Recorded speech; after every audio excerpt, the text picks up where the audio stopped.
Next question up says, in this routine, you wrote rack pulls. I have a strong lockout, but I'm weak off the floor. Would I change rack pulls to deficit deadlifts because of that?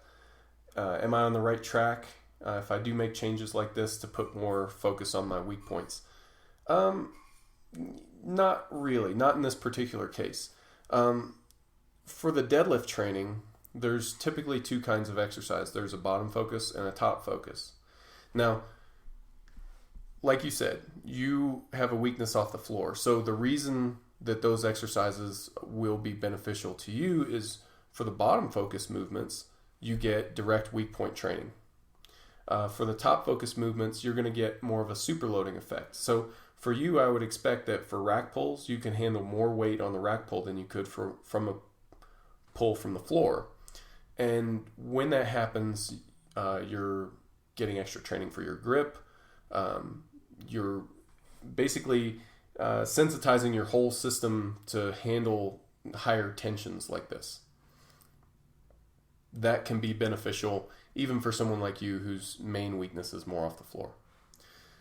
Now, if we have somebody with the opposite configuration, they're weak at the lockout, they may want to modify this so that there's a bit more rack pull, a bit more lockout focus, because you'll find that the bulk of the focus for these training blocks is focused at the bottom of the lift because that's where most people show weakness. Now, if your weakness happens to be more at the lockout, this can still work for you. And the reason it'll work for you is because those rack lockouts are going to be direct weak point training. But then training lower ranges of motion still has a facilitating effect toward your overall deadlift. What I mean by that is if your weak range of motion is, say, right around your knees, which is a common lockout weak range of motion, it's typically right around knee level. What happens is that you build a good amount of bar speed off the floor, and then that speed is lost in that weak range of motion right around knee level. And that's what we're trying to correct with the rack pulls. But by training the bottom end of the movement as well, you're able to bring a little bit more speed into that weak range of motion. And it turns out that even just having a little bit more speed is very beneficial to helping you get through that range of motion.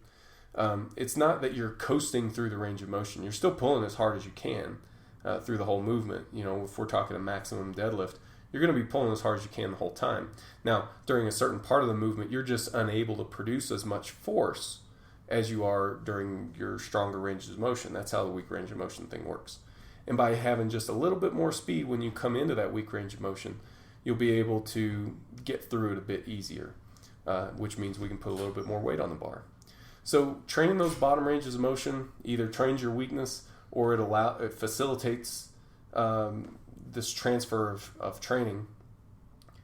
But also just training your weakness in general is going to clearly be beneficial. Another thing that kind of goes along with this topic, not really the question that you asked, but while we're talking about it, for the pause deadlifts, I want you to pause those at your weak range of motion. So for the person asking this question in particular, that's going to be right off the floor. If your weak range of motion is around your knees, you're going to pause that deadlift right around your knees. And that way also, we're tailoring the focus of the deadlift training to whatever your weakness is.